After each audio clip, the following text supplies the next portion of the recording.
Bonjour, ici Philippe Bouvard. Eh bien, je vous invite à suivre ma chaîne. Oui, vous savez, YouTube Philippe Bouvard officiel. À bientôt.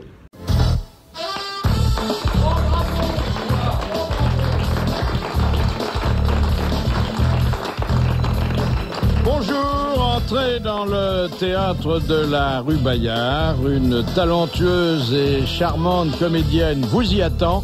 Voici vos grosses têtes.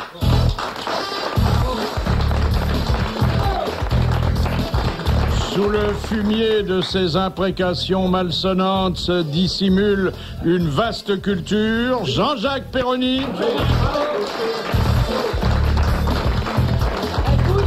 Cet amateur de Havane en a encore plus dans le cigare quand il est allumé. Jacques Maillot.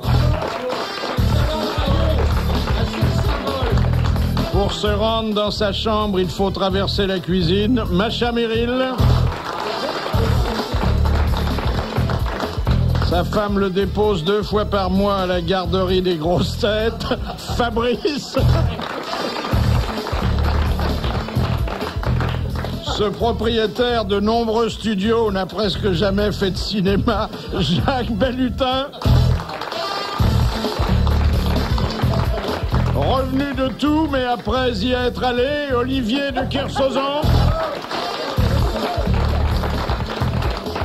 Et puis, notre invitée d'honneur, elle est chaque soir sur la scène du théâtre Marigny, la nièce de notre cher Robert Hossein, Barbara Schulz. Alors, Barbara, parce que votre maman admirait Barbara ? Le nom, oui. J'ai eu chaud. Enfin, je suis contente. Parce que votre papa admirait Francis Blanche. Non, ça, le nom de famille, j'ai pas choisi, mais ma mère lui adorait Barbara. Oui. Et je suis contente parce que souvent, je me suis dit que j'aurais pu m'appeler, si elle avait aimé, Petula Clark ou Sheila, ou donc Barbara, je suis contente. Non, mais c'est pas mal, Non, Barbara c'est pas mal, mais Schulz. bon, ça serait, Barbara, quoi que c'était une chanteuse assez velue.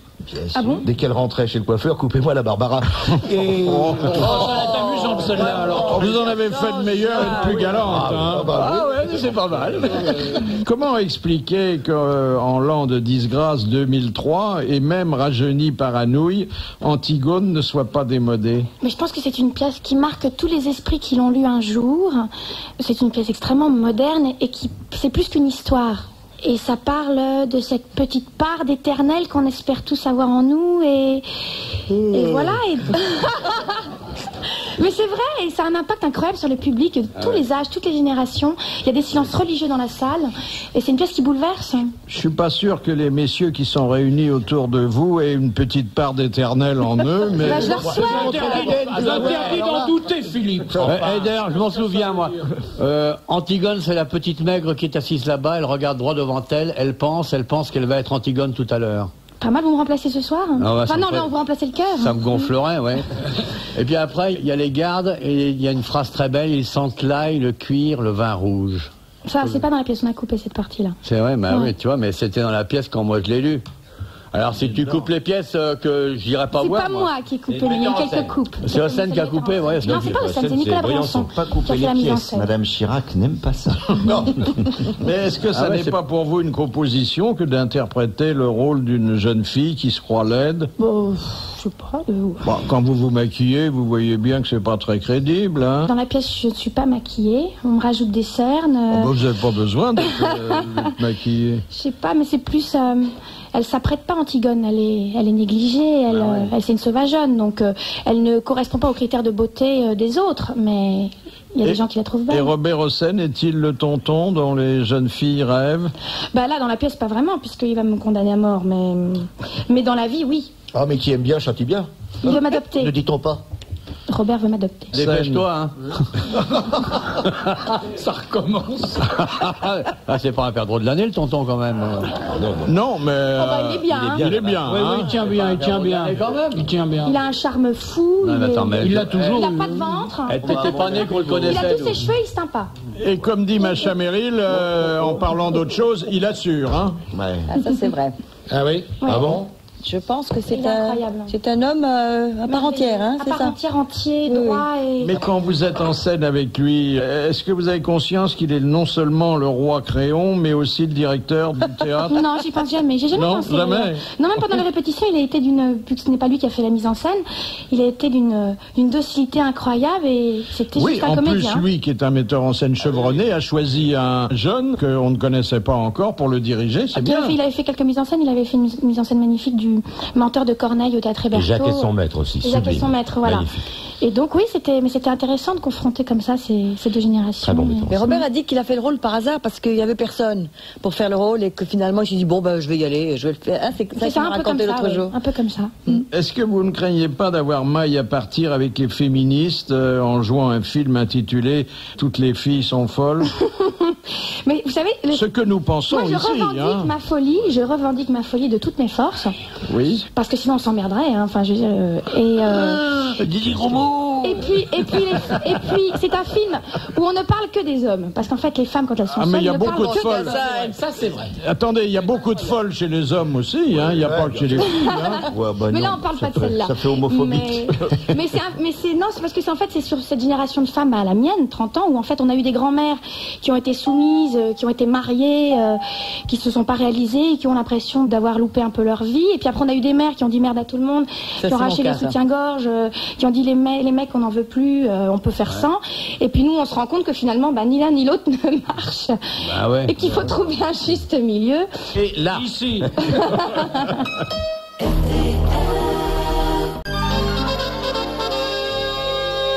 Est-ce que ça pose un problème pour une jeune comédienne d'avoir des partenaires la journée et un mari le soir? Non. Non, c'est très différent, non. Ah oui, j'espère que c'est très différent. Enfin, on fait pas les mêmes trucs? Non, ça va. Ah non. Ça viendra. Elle dépend qu'elle tourne. Encore que... Mais je sais pas, j'essaie de me mettre dans la peau du mari qui est très amoureux de sa femme. N'essayez pas, Philippe. Qui lui dit, travaille bien chérie, sachant que sa femme rejoint un studio de cinéma où parfois dans le plus simple appareil, elle va se livrer au simulacre amoureux. Oui, avec 15 personnes qui regardent, avec une belle Vous avez jamais fait de scène d'amour au cinéma, ça. Avec la il n'y a pas une goutte d'érotisme là-dedans. Hein. On vous positionne le bras, non ton sein plus haut, non déglisse-toi un peu, on va te mettre un coussin là. Attendez. Le sein plus haut, pour certaines, c'est pas facile. Comment expliquez-vous dans ces conditions qu'il y ait tant de comédiens et de comédiennes qui, après avoir joué des scènes d'amour devant la caméra, continuent dans le privé? C'est pas forcément en ayant joué ces scènes-là, c'est parce qu'ils se plaisent pour d'autres... Mais qui se sont rencontrés comme ça. Ah ben l'occasion fait de l'arrange. C'est sur les lieux du travail que se passe le plus grand nombre de choses. Donc le cinéma est un lieu de travail. C'est comme dans les compagnies d'assurance, on se rencontre, pareil que dans les compagnies d'assurance, il y a plein de gens qui se marient entre eux. Voilà, ça, on est pas bien sûr. On ne peut fricoter qu'avec ce qu'on connaît. Bon. Ouais, c'est Cocteau qui disait on va au lit avec des gens qui se couchent à la même heure. Oui. Regardez, il y a beaucoup de plombiers qui se tapent leurs clientes. Oh bah oui. Le plombier du matin alors, celui qui passe directement après le facteur des imprimés. Voilà. C'est celui qui a le plus de chance. Elle est vieille la petite date. Le plombier barbu qui arrive pour réparer le bidet. Il y avait un film très drôle là, de Yvan Attal qui s'appelait Ma femme est une actrice. Qui vient de passer d'ailleurs à la télévision. Vous l'avez vu, qui était très drôle justement, qui montrait comme ça un mari qui devenait fou de jalousie. Qui avait l'impression que sa femme était rentrée dans une secte. C'était Charlotte Gainsbourg. C'était très drôle. Moi, je l'ai vu, ça m'a bien fait rire parce que il a bien vu les choses et les rapports qui peuvent être difficiles quand on est soi-même comédienne et qu'on est marié à quelqu'un qui ne l'est pas. Alors, puisqu'on est dans les choses de l'amour, cette citation envoyée par Monsieur Beauvillain qui a dit « La virginité est le plus riche trésor des filles, mais il est bien malaisé de garder longtemps un trésor dont tous les hommes ont la clé. » Jean-Paul II. Non, c'est mort. Il est mort. C'est un homme Oui, c'est un homme. Sacha Guitry, non? C'est Sacha Guitry. Bonne réponse de Jacques Maillot. Est-ce qu'une licence en sciences économiques, comme vous en possédez une, aide à discuter des contrats quand on fait une carrière artistique? Non, je laisse ça à mon agent. Mais moi, j'ai une licence d'économie, mais j'ai tout oublié. Tout oublié? Mais en fait, j'ai beaucoup bachoté. Hein. C'est grâce à une amie qui, elle, est devenue banquière que j'ai eu ma licence. Je la remercie parce que j'assistais pas tellement aux cours. Moi, j'étais en cours de théâtre et puis je lui piquais ses cours et je bachotais avant les examens. Donc, je suis pas très compétente, non, en économie. C'est souvent le cas, hein, les économistes. Regardez. Ils font des études longues, ils arrivent à Bercy. petit, ils ont tout oublié. C'est fou, hein. Et tu remarqueras qu'ils sont toujours distingués. Toujours, oui, bien sûr. Oui. C'est une science qui ne doit pas durer, quoi. J'ai remarqué que les gens qui servent à rien sont distingués, généralement. Un économiste distingué, toujours. Oui. Elle est charmante, hein, monsieur le marin, notre invité d'aujourd'hui, non? Ouais. C'est galant. Jolie petite sirène, hein. On en a eu des... Oh là, on en a eu des Non, plus. j'arrive pas à croire. Elle est tellement différente de ce que vous invitez que j'arrive pas à croire qu'elle est là. Parce que souvent ici avec Philippe, c'est la saison du Cajot qui bat son plein. Hein. Oh la vacherie. Ah, il nous a ramené de ses goyots des fois. L'horreur. Non, d'abord nous avons eu des femmes qui n'étaient pas des perdreaux de l'année. Ah bah oui, des jolies femmes. Oui. Mais on arrivait trop tard, c'est tout. Hein. Parce que vous croyez qu'on est des perdreaux de l'année, nous? Ah bah non plus. Enfin, l'homme ne vieillit pas beaucoup. Hein. Je vous vois avec vos cheveux blancs, là. Ça, oui. Blancs et verts à la fois. Hein. Les verts aussi. Comme les poireaux. Hein. Les poireaux, dites donc. Ce film intitulé Toutes les femmes sont folles. Toutes les filles sont folles. Toutes les filles sont folles. Il vous est arrivé presque par surprise. Hein. Oui, je l'ai fait avant le début du tournage. Ah, c'est rare parce que d'habitude on prévoit ça longtemps à l'avance. Oui, mais là en fait les deux médianes qui devaient faire le film ne l'ont plus fait. Elles étaient indisposées. Je sais pas, mais en tout cas je les remercie.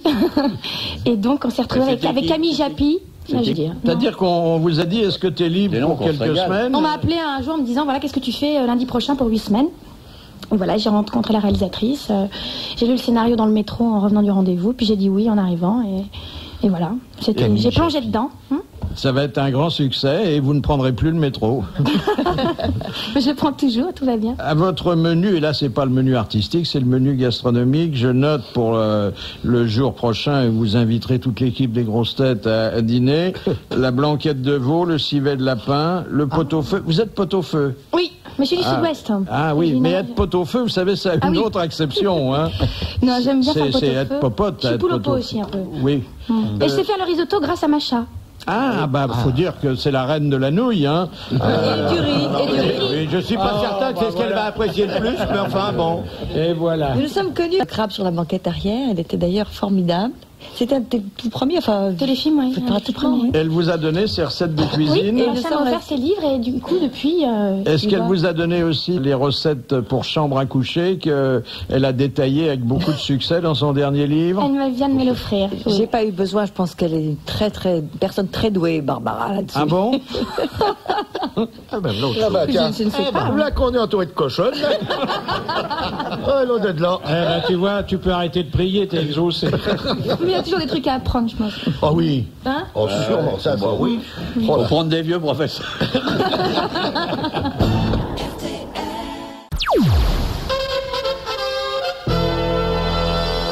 Deuxième citation suivie par Madame Romer de Besançon qui a dit « Il y a certaines bêtises que j'ai faites uniquement parce que je savais qu'elles seraient amusantes à raconter. » Ah, c'est merveilleux. Jean Carmet.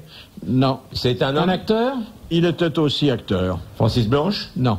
Coluche, non, je suppose. Quoi, des proches? Non. Il était aussi acteur.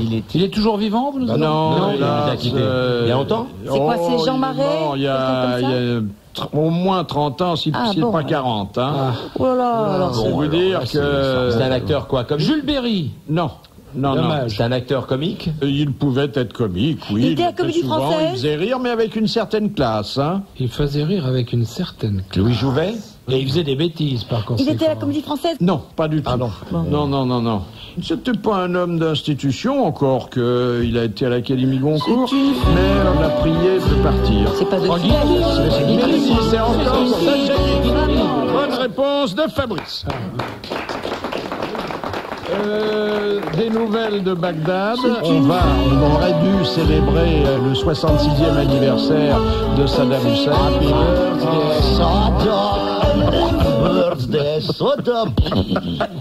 Et puis bon, il est parti, le régime a changé, et du coup, les salons de coiffure et les instituts de beauté qui recevaient toutes les épouses des dignitaires du régime se retrouvent sans clientèle.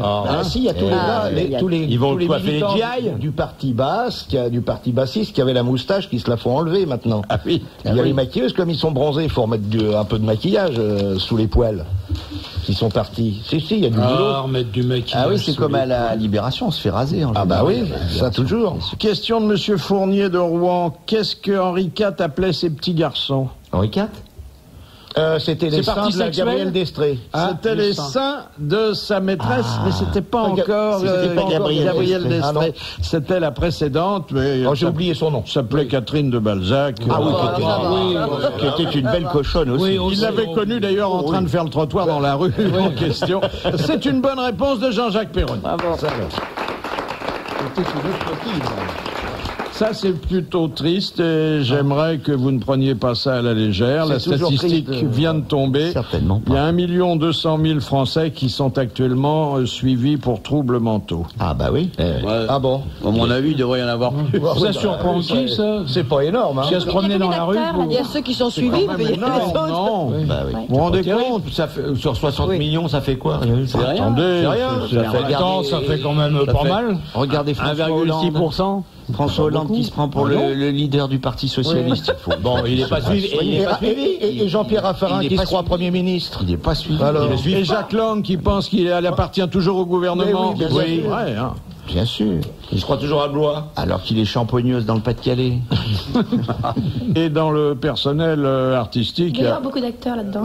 Oui, hein, il y a. Et nous qui pensons être des grosses têtes. Hein? Oui, mais nous on est suivis. Oui, bien sûr. On est suivis. Oh, je vais te dire, on est suivi de moins en moins. Ah, si. Non. Tu rigoles, on est très bien suivis. Très bien suivis par des gens qui sont pas médecins. Non. Et qu'on fait rigoler, ce qui prouve qu'ils n'ont pas de cœur. Quand je disais ça, je pensais à la rue, mon cher. Je pensais pas à l'autre. Le seul qui n'est pas suivi dans ce pays, c'est Yvon Colonna. Ouais. Ah, pauvre Yvan Colonna. Personne ne le suit. Ah, ouais. Tiens, il paraît que sa mère était bretonne, j'ai appris ça. Ah. Écoutez, personne n'est parfait, hein. C'est possible. Il s'est peut-être Nobody's perfect. Vous le saviez? C'est des Corses grecs d'origine, toute cette bande-là de Cargèse. Ah, ouais. Et donc, il pourrait être caché derrière un menhir. Ou déguisé en bigouden. Oui, ça serait peut-être bien. Ouais. Ah, c'est une sale histoire. On ferait mieux de parler d'autre chose. Comment, demande Madame Fournet de Nogent-sur-Marne, comment se dit tête de mésange en breton? Penduic. Penduic. Ah, c'est que ça le nom du bateau, alors? Ouais. Pen, c'est tête, du, c'est noir, et duic, c'est diminutif. C'est donc petite tête noire. Alors la mésange a une petite tête noire. Et si tu veux, les bateaux, dans le temps, quand les bateaux hivernaient, il arrivait que des mésanges fassent leur nid à bord. Et ça portait bonheur, et on ne faisait réappareiller le bateau que lorsque les petits s'étaient envolés. Ah, c'est joli. C'est beau, hein? C'est très beau. Moi, j'ai Il n'y a pas que de la bite dans mon pays, il y a de la poésie. Hein. Moi, j'ai mon gars de c'est Champêtre, des il a acheté un bateau, il n'arrive pas à sortir et il cherchait un nom pour son bateau. On lui a trouvé, appelle-le le Restaquet. Et puis c'est fini comme ça.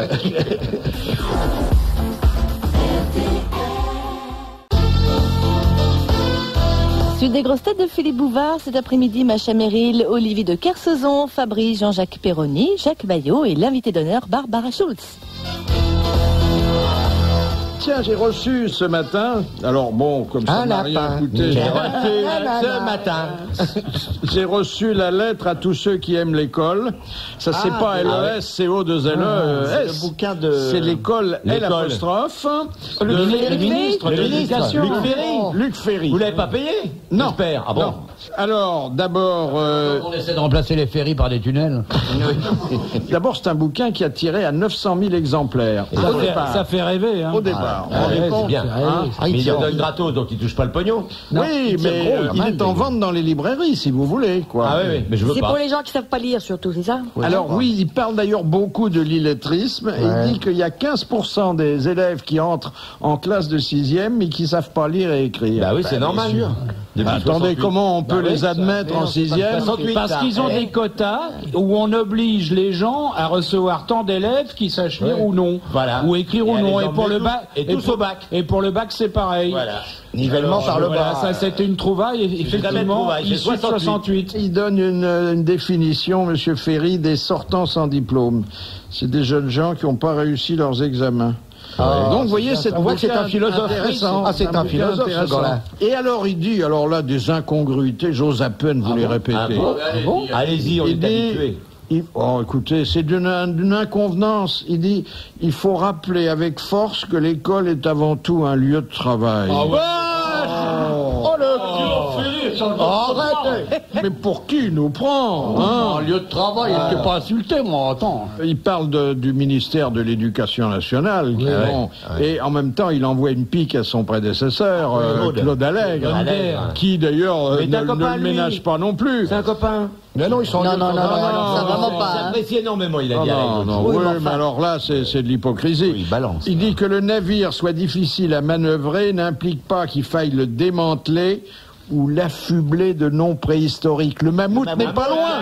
Hein? Oui, dégraisser le mammouth. Voilà. Enfin, c'est un joli petit bouquin. Quelle page? C'est pas épais parce que ça fait quand même 180 pages. Et c'est écrit gros?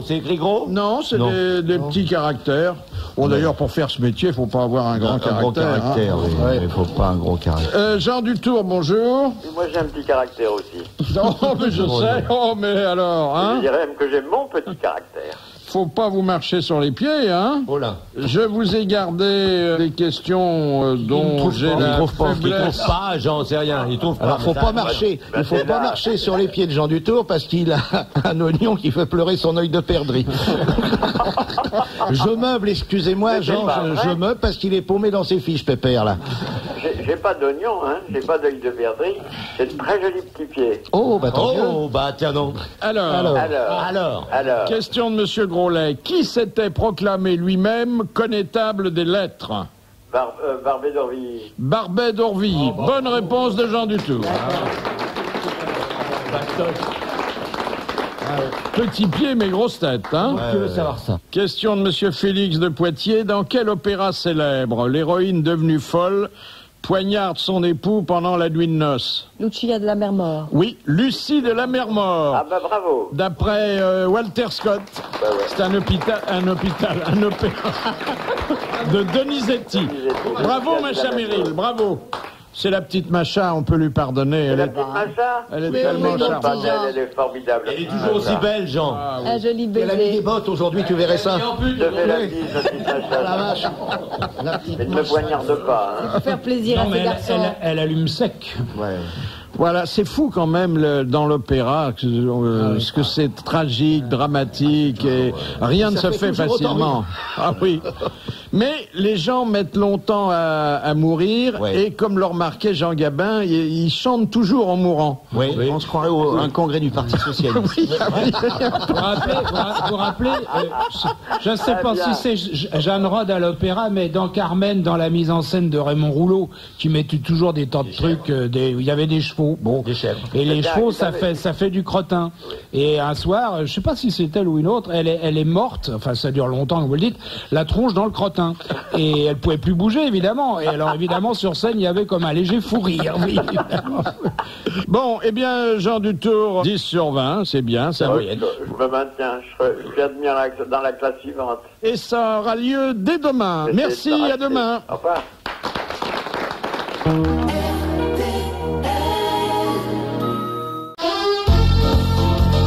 Et nous retournons dans le grand studio de RTL avec Philippe Bouvard et ses grosses têtes, Macha Meryl, Olivier de Kersauzon, Fabrice, Jean-Jacques Perroni, Jacques Maillot et l'invité d'honneur, Barbara Schultz. Question de Monsieur Borin. Qu'est-ce qui a une largeur de 22 km 22? Un canal, la Manche, quelque chose? Non. c'est anglais comme mesure, ça, non? Ouais, 22 km 22. Un canal de Suisse C'est une mesure. Sur les eaux territoriales, non? Les eaux territoriales. Ah, bien joué. C'est pas vrai? Plus maintenant. Ça, c'est la mesure a changé depuis longtemps. C'est les 200 000 aujourd'hui. 200 000, ça fait 400 Attendez, c'est normal, c'est une question que j'ai reçue la semaine dernière. Hein. Non. C'est faux. Les eaux territoriales aujourd'hui, il y a eu extension des eaux territoriales il y a au moins 15 ans de ça. Alors, mauvaise réponse de Jacques Maillot. C'est nul, hein. Il est nul, il aurait dû dire. Aujourd'hui, c'est plus ça. Et de toute façon, ça fait pas 20 km 22, parce que c'était 10 000 ou 12 000. Alors 12 000, ça fait pas... 10 000, ça fait 1800, je sais pas combien. Vous comptez en euros, là? Non, mais vous l'avez dans le cul sur votre question. Et ça fait long, 22 kilos. Ah oui. Non, c'est fini, ça. Il y a une dame qui va faire pipi, là-bas. C'est pipi au popo, madame.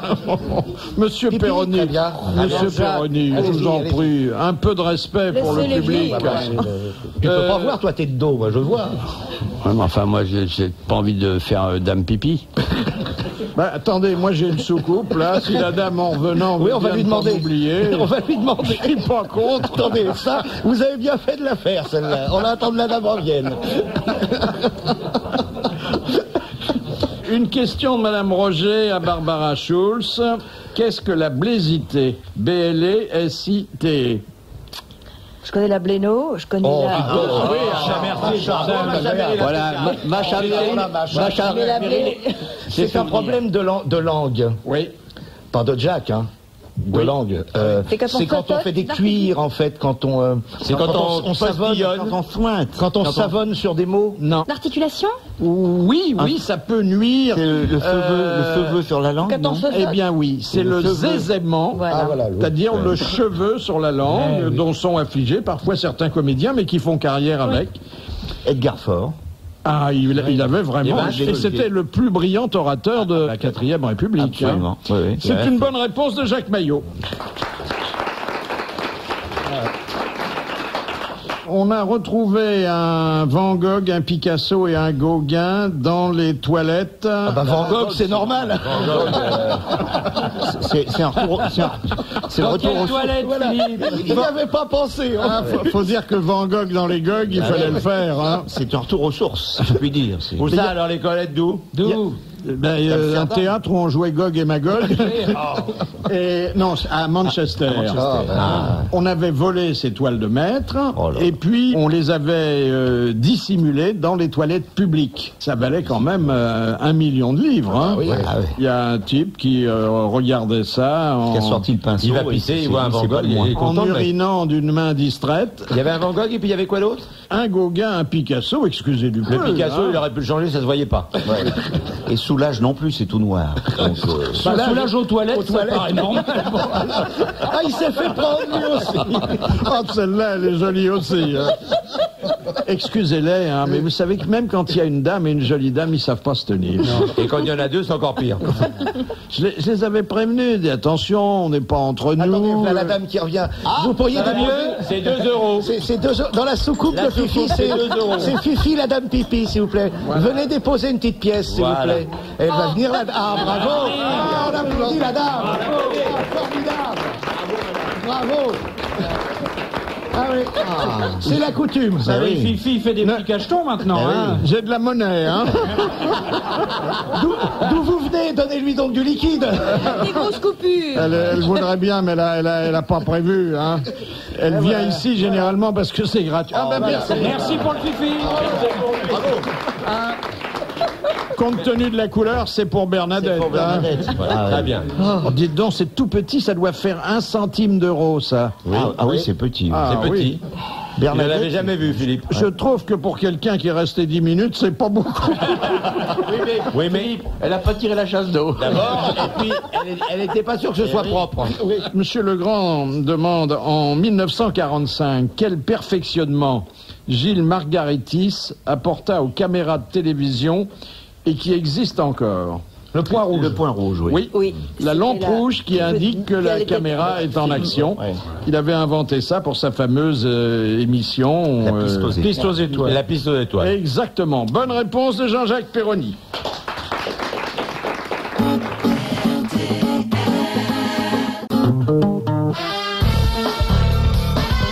Ah, il va y avoir une journée sans régime, et c'est pas dans l'acception politique qu'il faut entendre ce dernier mot, mais sans régime diététique, sans régime... J'ai compris, Régine. Alimentaire.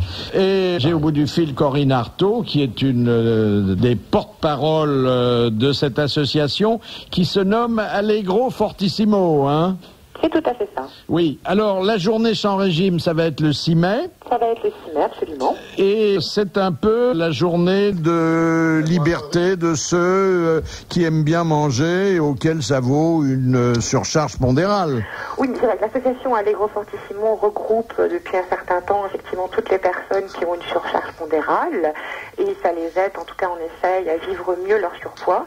Cette journée internationale sans régime est quelque chose qui a été créé en Angleterre en 92. On la relaye en France pour la première fois cette année. Et c'est surtout, en fait, pour marquer le coup, pour dire que les régimes, la plupart du temps, sont un échec, que les gens qui sont gros aujourd'hui sont parfois des gens qui ont été minces, mais qui ont mis le doigt dans l'engrenage fatal des régimes.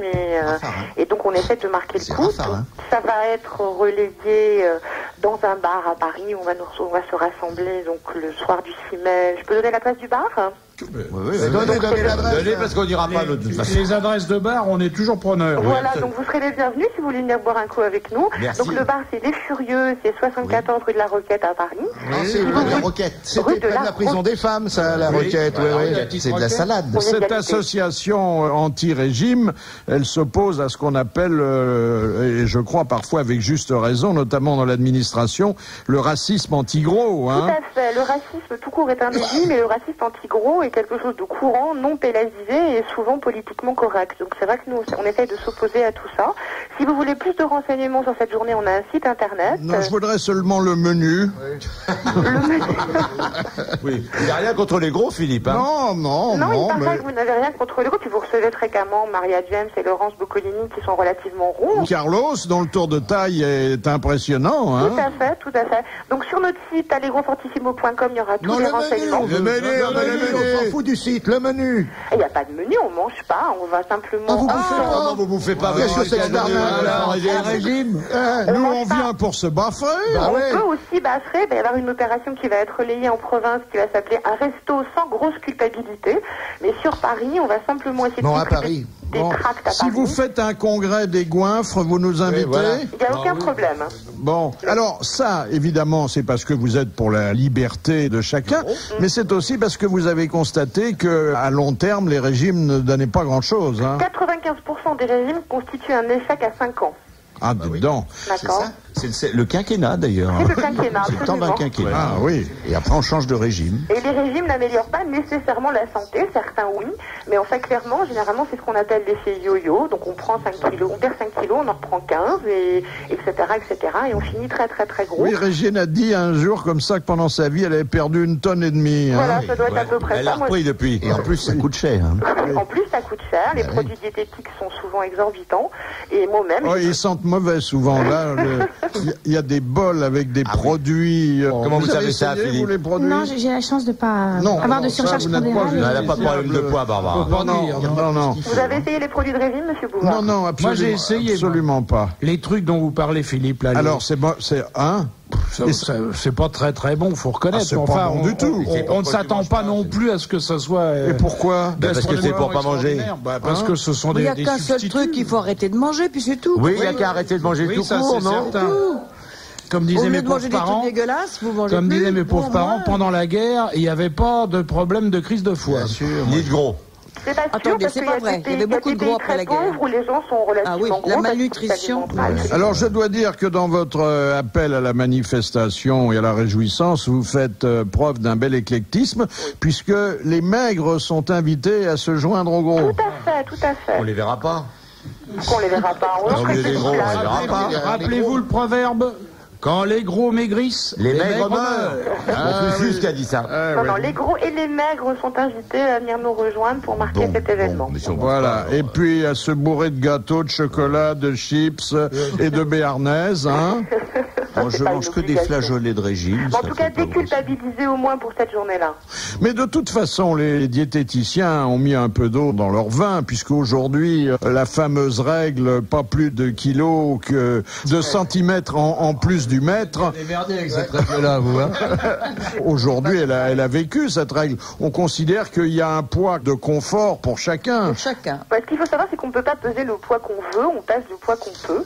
Donc à partir de là, dès l'instant où on est bien dans son corps, il ne faut pas forcément essayer de ressembler à tous les top modèles qui sont forcément charmantes, mais on ne peut pas toujours. Donc les mensurations de la femme, entre guillemets, normale, ne sont pas du tout celles qu'on voit. Être bien dans le corps de quelqu'un d'autre. Oui, aussi. Oui, il faut aussi pouvoir être bien dans le corps de quelqu'un d'autre et ne pas bouger. Ça, oui. Et c'est finalement le plus difficile. Bon, c'était le quart d'heure de la bonne grosse.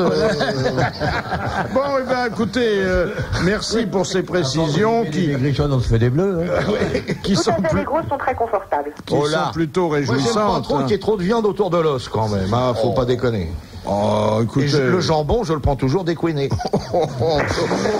Ça, c'était Jean-Jacques Perroni, vous savez. Il assume chez nous la rubrique galanterie. Oui, c'est bien remarqué.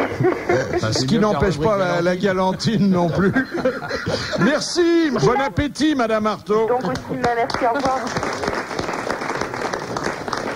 C'est bien, je trouve des gens qui ont le courage de leur physique, de leur poids. Vous lui avez pas demandé son poids, vous êtes dégonflé. Bah oui. Est-ce qu'elle est grosse, elle? Il est bien élevé, c'est tout. Mais surtout qu'il y a des fans des gros. Je crois qu'elle pèse 2 fois par semaine. Autour de Philippe Bouvard, les grosses têtes. Aujourd'hui, Macha Merrill, Olivier de Kersauzon, Fabrice, Jean-Jacques Perroni, Jacques Maillot et l'invité d'honneur Barbara Schulz.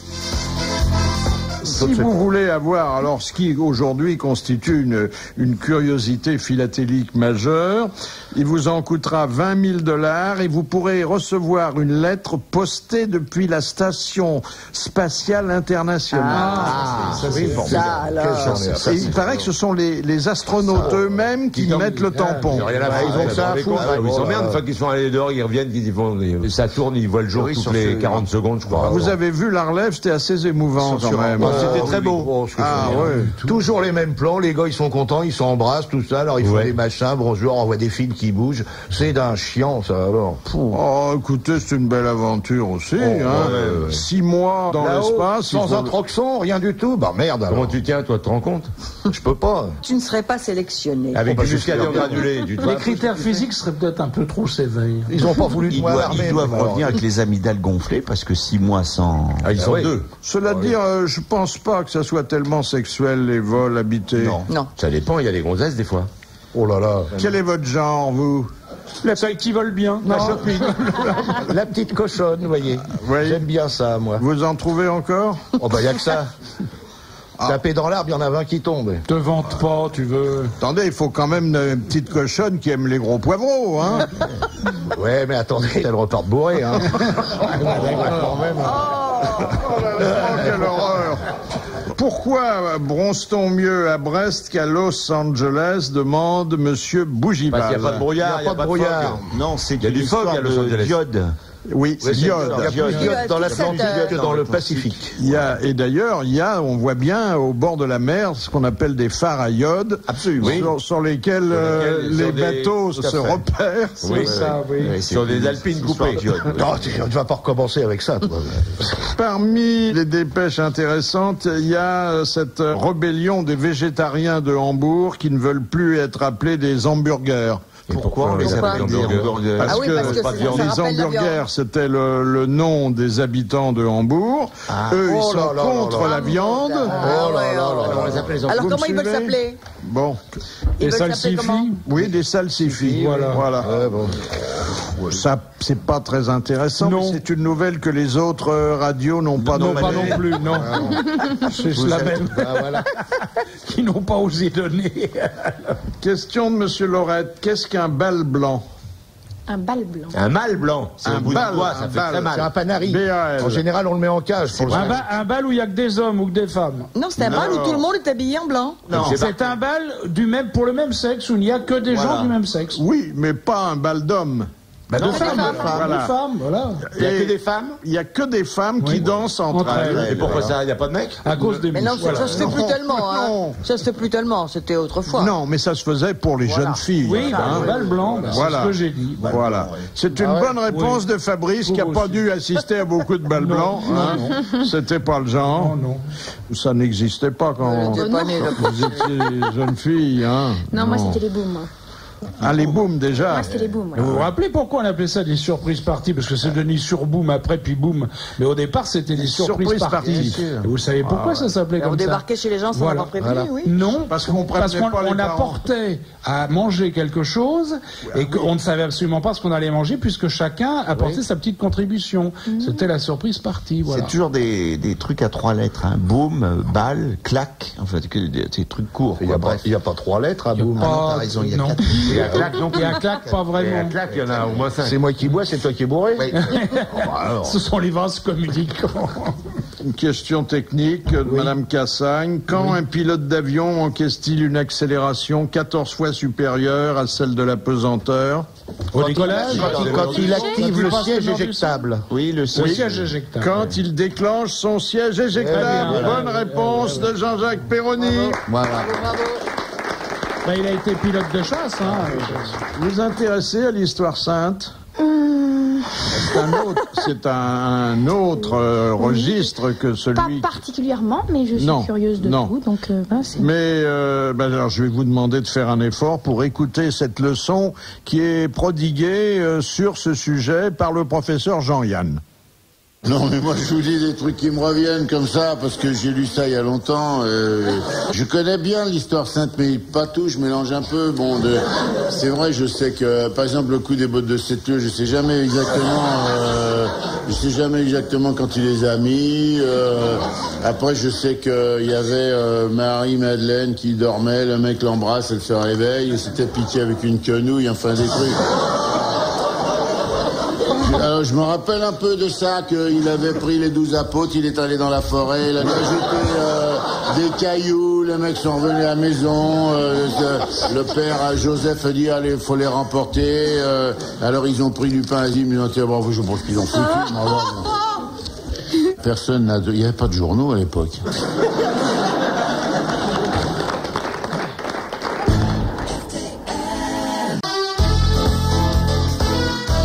Et pour participer aux grosses têtes de Philippe Bouvard en collant les invités et gagner 300 €, mais c'est facile, hein. Il vous suffit d'envoyer vos questions sans oublier votre nom et numéro de téléphone, soit par internet rtl.fr, rubrique grosses têtes, soit par téléphone au 0891 70 4000 ou bien par courrier à l'adresse suivante, RTL Grosses Têtes, 22 rue Bayard, 75 008 Paris. Madame Natier, quel est l'accessoire pour automobile? Quoi? Il l'a raté, ça. Oh là là, l'automobile, elle est rentrée dans le décor. C'est Perroni, c'est les émanations. J'ai une petite blésité. C'est d'ailleurs une oblésité naissante. Voilà. Quel est l'accessoire pour automobile vendu partout et que certains conducteurs ont dans leur voiture alors que c'est parfaitement illégal? C'est la queue de David Croquette. C'est pas les petites télés? Non. Non. Pour repérer les radars? Non. Ah non, ça c'est vraiment formidable. Hein, la radio? Le téléphone? Non. L'accessoire extérieur ou intérieur? Alors, intérieur. Automobile. C'est les pare-soleils dessinés. Non. Et ça n'est pas livré avec la voiture. On se le procure parce que on considère que c'est une précaution. Et cette précaution, elle est prohibée. Des marteaux pour casser les vitres? Non. C'est pas les autocollants. Un extincteur. Un gyrophare. Non. Les antivols non. âgés, je sais pas quoi, non. Qu'est-ce que ça peut être? Rien à voir avec un antivol. Non. Le petit miroir qu'on met sur le truc pour voir? C'est une arme ou pas? Non, c'est pas une arme. C'est un miroir? Le saint, le petit Saint-Antoine ou je sais pas quoi. Une alarme. Non, pas l'alarme. Non, ça sert à quelque chose? Alors, ça sert à quelque chose. La trousse à pharmacie. Généralement, on le met dans le coffre. Ah, le triangle? Non. Le cric? Un jerrycan. Le cric? Oui. Le bidon d'essence. Oui, pas le droit. Non, bien sûr. Vieux truc, oui. C'est interdit de transporter de l'essence. Absolument. Très bonne réponse de Jacques Bellutin. C'est la nourrice. Voilà. Quand tu mets ta nourrice dans le coffre, tu as le droit. Êtes-vous déjà allé dîner à la Tour d'Argent? Oui. Eh bien, on fête là le 1000e canard. Ouais. Ah, dis donc, il est toujours vivant. C'est Robert Lamoureux. Ils sont, je vous rappelle, sont des canards de Chaland qui sont tués par suffocation. Oui. Pour garder le sang. C'est le principe du canard au sang à la rouennaise. Hein. Mais je vous signale que le vrai canard au sang à la rouennaise, en principe, n'est pas fait avec du canard de Chaland. Non, c'est fait avec du bœuf.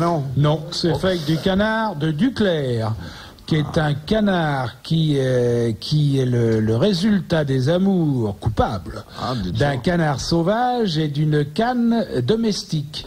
Les canards sauvages s'arrêtent dans la boucle de la Seine qui s'appelle Duclair et ils font leurs petits, et c'est avec ces canards-là, en principe, que l'on ferait le vrai canard à la rouennaise. C'est fou, je travaille dans les canards depuis des années. Je ne savais pas. Non, jamais vous avez fait ça avec une canne blanche, vous? Ah oui. Cela dit, on mange très bien à la Tour tour d'argent. Claude Terrail, qui est le propriétaire, va en profiter pour passer le relais à son fils, qui doit avoir la soixantaine bien présente. Ah non, c'est un... Non.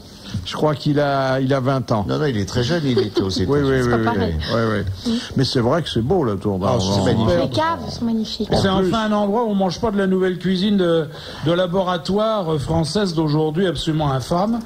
Et enfin, où on mange des plats qui ressemblent à de la cuisine française. Oui, mais avec une addition un peu salée, hein. Oui, j'aime mieux avoir une addition salée et manger de la bonne cuisine qu'avoir une addition salée et manger de la cuisine de laboratoire. Ah, bon, enfin, attendez, de toute façon, quand vous allez là, c'est de l'addition salée. Alors autant que ce soit. Après, pour équilibrer le budget, c'est 2 mois de McDo. Hein. Manger épicé, ça n'a jamais été facile. Pas au déjeuner. Il ne faut pas les faire ensemble, en tout cas. Philippe, pas au déjeuner. Hein. Au déjeuner, vous avez des prix tout à fait raisonnables. Oui, il y a les restes du dîner de la veille. Tout. Le hachis parmentier de la Tour d'Argent, je vous le recommande. Oh, formidable. Monsieur paie en francs suisses, forcément. Qu'est-ce que tu racontes? Tiens, j'ai notre ami Joël Martin, qui est à la fois physicien au commissariat à l'énergie atomique et grand expert en contre-paix, qui nous en a noirci une page pour les grosses têtes. Alors, par exemple, il y en a une... ne pas confondre présenter ses gamelles à maillot et présenter ses mamelles à Gaillot. En plus, le Monseigneur Gaillot, il vient ces jours-ci. C'est pas vrai. Vous faites bien de me prévenir, je mettrai un slip propre. Pour moi, j'ai la décoratrice du studio, Astic le pouf du gentil bavard. Ah oui, évidemment. Bon, Alceste propose une pinte à Philippe. Là, il y a Philinte qui est pas loin, mais... Enfin bon, il est prodigieusement doué. Hein. Il en fait, je crois, 100 par jour. Oh la vache. C'est son métier. Vous savez ce que c'est qu'un contre-paix? Oui, bien sûr. Oui, ça vous fait pas rire. C'est la chose la plus ennuyeuse du monde. Mais ça n'a jamais fait rire les femmes au jamais. Mais parce qu'elles ne comprennent pas. Mais non, parce que c'est franchement pas drôle. Je crois que pour être sûr de faire rire une femme, faut la chatouiller. Il y en a un qui est un peu plié, l'autre qui fait le boulot. Ah bah voilà. Ça fait rire. Ça, là, ça va. Là. Barbara.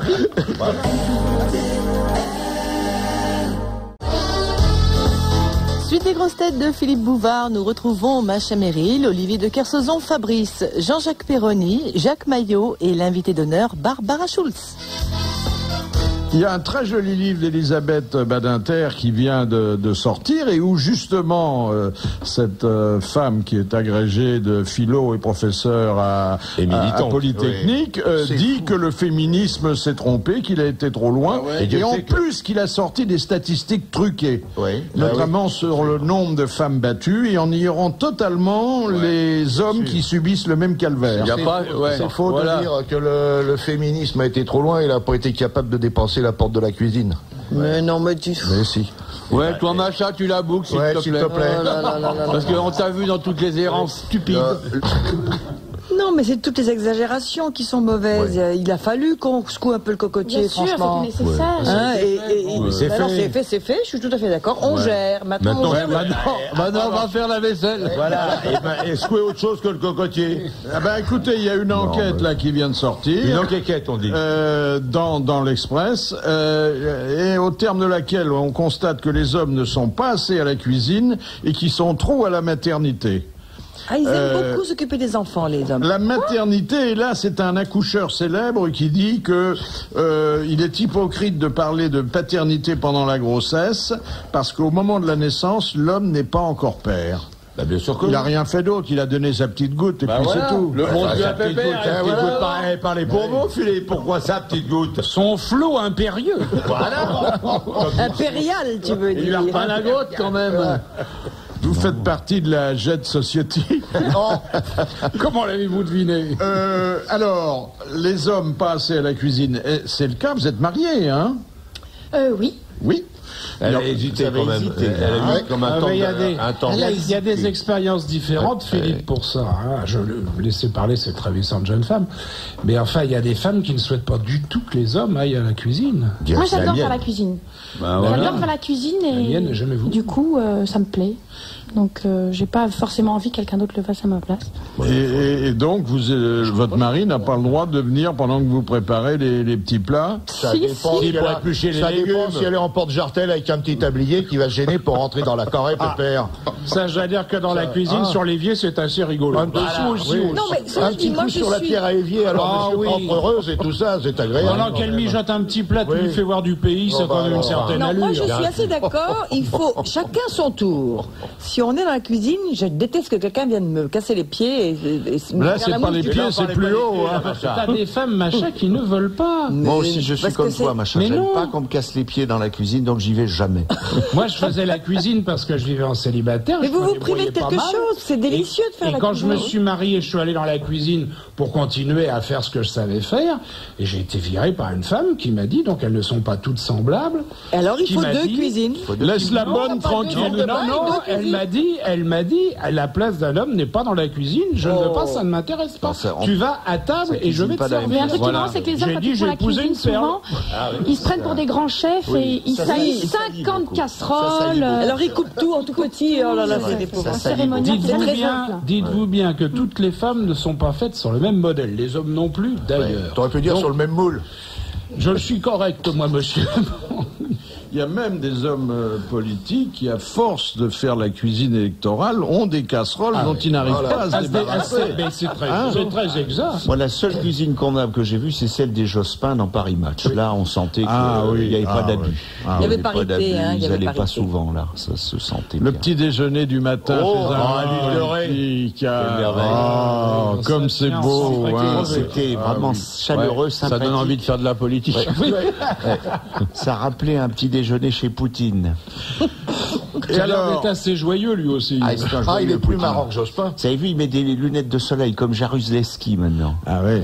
C'est un guiré. Il était aussi un franc poilant lui. Ouh là là là là. Et puis le KGB est une bonne école de la rigolade. Bien sûr. Alors, l'autre volet de cette enquête, c'est de se dire, bon, les hommes paradent à la maternité. Beaucoup maintenant insistent pour assister à la naissance de l'enfant. Et il y a des médecins et des sociologues qui trouvent que là non plus, c'est pas leur place. C'est indécent. C'est dégueulasse. Indécent. Qu'est-ce que vous en pensez?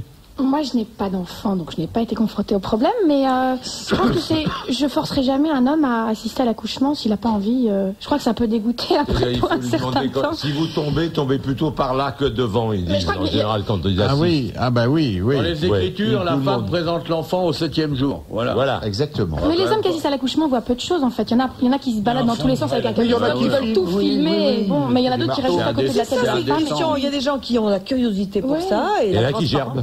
Et puis il y a d'autres qui supportent. Mais voilà, moi je crois que c'est tout. Qu'est-ce qui a assisté à un accouchement ici? J'en ai fait une vingtaine. Moi, Une vingtaine d'accouchements? Oui, pourquoi t'as été sage-femme? Parce qu'en Algérie, il y avait le couvre-feu. Et les pauvres femmes qui en avaient déjà 8 ou 9, le temps qu'ils viennent jusqu'où on était et qu'on les emmène, elles accouchaient dans la Jeep. Parce que le bébé sortait. Alors vous les... alors on les emmenait, puis on les emmenait. Tu coupais le cordon avec tes dents Rien du tout. Non, on les emmenait jusqu'à l'hôpital. T'as pas besoin de couper le cordon immédiatement, c'est pas dans la seconde le cordon. Non, et puis le chat, il est souvent à l'hôpital, il est pas dans la Jeep.